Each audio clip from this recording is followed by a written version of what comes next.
I'm Dr. Henrik Schoenefeldt.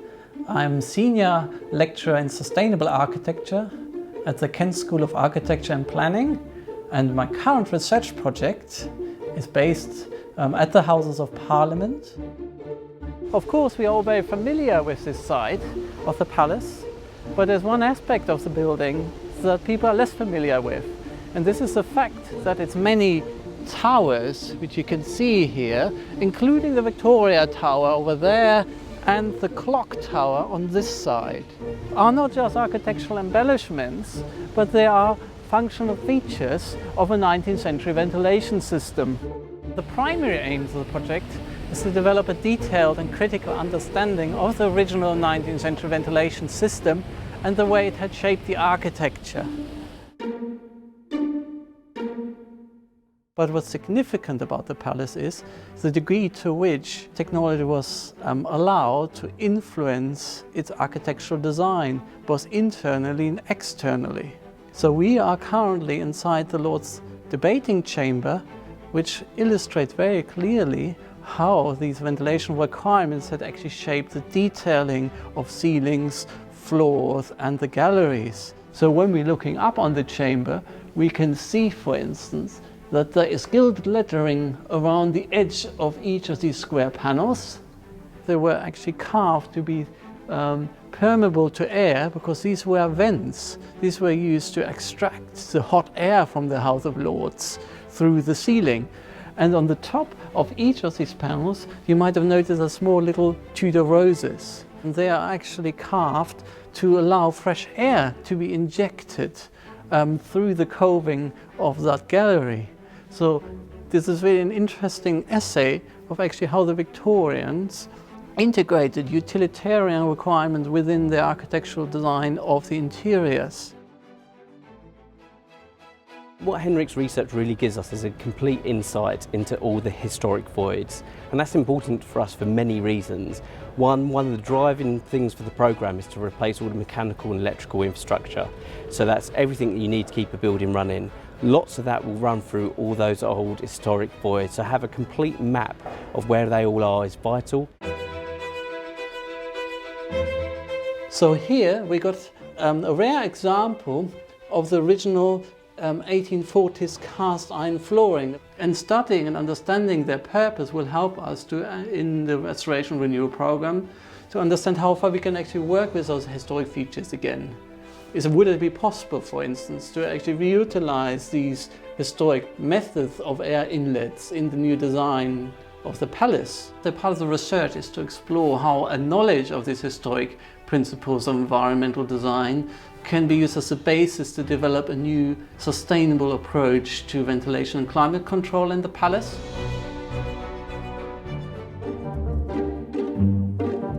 This is actually the location of the original control room of the House of Commons. But now the only remains of this original control system is the periscope, which we can see over here. Now this periscope is quite significant in terms of the approach to environmental control, because it was used to monitor the number of members within the chamber and also observe the types of activities that were happening. So when the House of Commons, for instance, was preparing for votes, for instance, the system had to be adjusted. So this is an example of historic environmental control technology. We can still go and look through the lens and we can observe what's going on inside the chamber. So now we are currently in the basement and right below central lobby. So we've got a palace that is about 300 meters long, and to allow the air to be distributed to every location, they use the basement passages to move the air from one end to the other. This is quite important in terms of the research, is to look at what has survived, but also looking at what has been lost in order to get a comprehensive understanding of the whole system.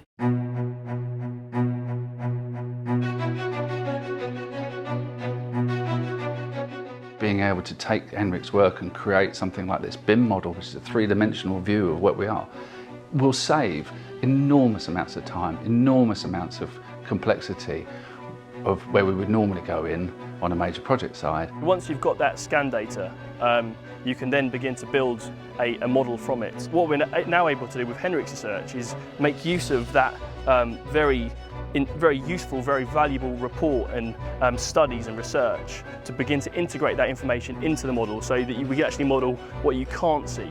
And that's where it really gets quite special. When we started, I wasn't really sure, like, okay, the voids, ventilation voids, it's kind of natural how the air goes.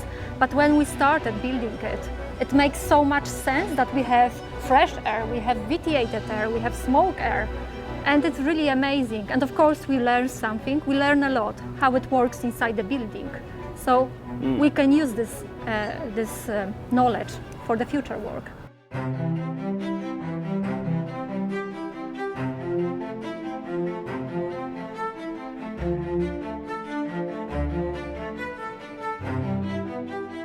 This archive hosts a number of important documents relating to the life of the historic ventilation system. And here we got an example of a historic logbook in which the staff that was operating the systems were logging temperatures, the number of people in the chamber, and also making notes on operational procedures they were undertaking, on feedback that they had received from members of parliament during particular sittings, etc.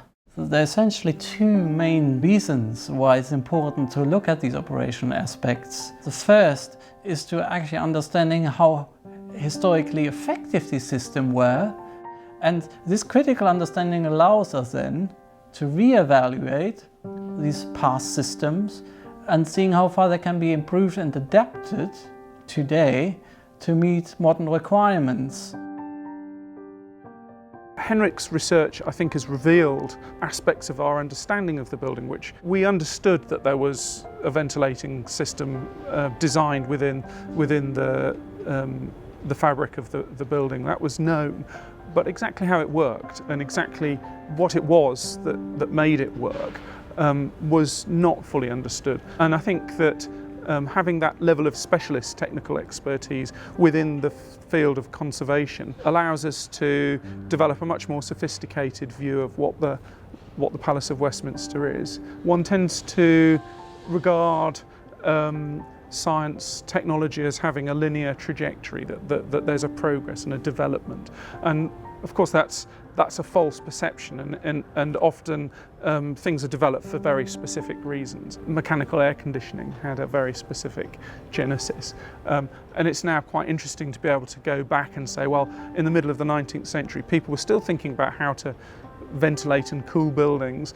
They'd begun to work out that there was a science behind this, and perhaps those now can be brought back to life. And there's a very tantalising possibility that the semi-naturally ventilated mid-19th century Palace of Westminster could be made to work again, that we could make this a carbon neutral building by restoring its original design ventilating system.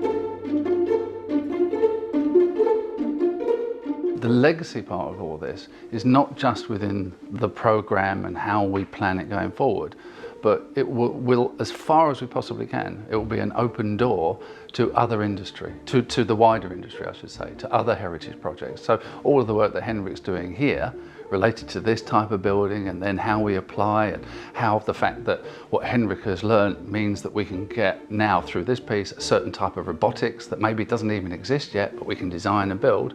Once we've done that, then for future programmes to protect the UK's heritage buildings throughout, it's a fantastic piece of legacy. The principles that Henrik has worked on here, you can apply in broad brush terms to any sort of project. So whether that's the heating of a parish church, or a listed domestic house, or commercial offices, and in fact almost of any sort of existing building. And so even a building that is modern in 5 years' time, 10 years' time, 20 years' time, when you want to modify it, it's that same sort of thought process of what were the designers trying to do, what were their parameters they were working to, did they succeed, can we learn from those lessons of history.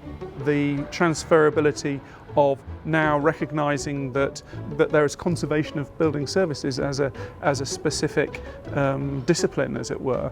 I think that's really quite exciting and an emerging field, and I feel that there are many other buildings, perhaps of other periods, where that can be developed further.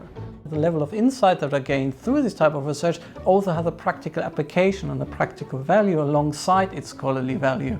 And that's personally, because of my background in architecture, I value very, very much, because it's really important that you can bridge the gap between scholarship on one side and practical knowledge on the other. I feel really honored to be able to work on a project like this, to have the opportunity to actually take my knowledge, develop it, and being able to feed directly into the whole process of restoration. I mean, seeing it, hopefully, it being actually constructively utilized to refurbish the building, of course, that will fill me with a sense of pride in the long run, I hope.